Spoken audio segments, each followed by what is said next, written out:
berkuasa dari militer, penjara hingga pemasyarakatan. Lapas kelas 2A Tangerang menjadi saksi perubahan sistem hukum di Indonesia.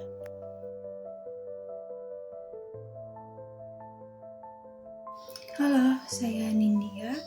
Saya akan membahas dinamika historis Lapas kelas 2A Tangerang. Fokusnya pada proses perubahan, fungsi, faktor penyebab, serta pengaruh kebijakan pemasyarakatan nasional. Tujuannya untuk memahami bagaimana lembaga ini berkembang dari masa ke masa.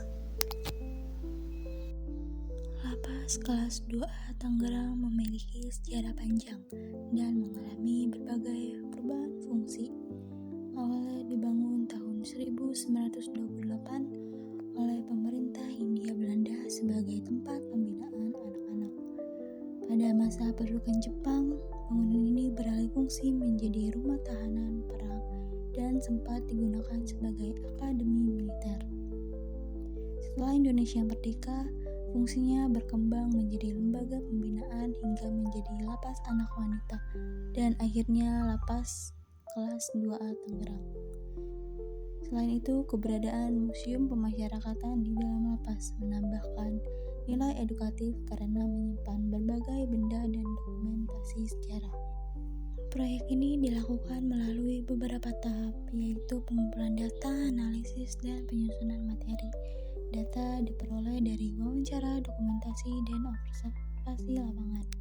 Penelitian ini menggunakan metode sejarah menurut Kunto Wijoyo. Tahap pertama adalah pemilihan topik, kedua heuristik, ketiga kritik sumber, keempat interpretasi, dan terakhir historiografi. Hasil analisis menunjukkan bahwa perubahan lapas Tangerang dipengaruhi oleh faktor politik, kebijakan hukum, dan perubahan paradigma. Terjadi pergeseran dari sistem hukum ke pembinaan. Lapas kini tidak hanya menghukum tetapi juga membina dan mengembalikan narapidana ke masyarakat. Kajian ini menunjukkan bahwa sejarah dapat menjadi sumber belajar kontekstual. Lapas Tangerang menjadi contoh nyata perubahan sistem hukum yang dapat dipahami.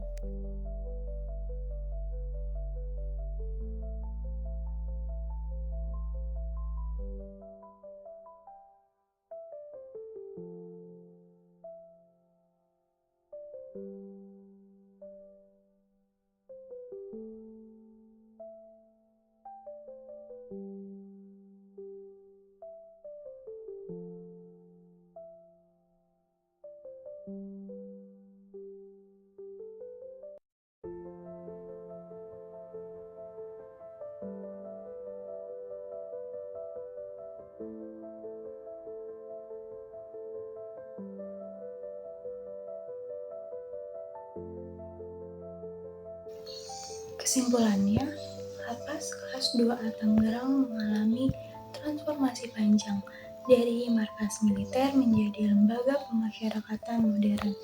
Perubahan ini mencerminkan perkembangan sistem hukum yang humanis.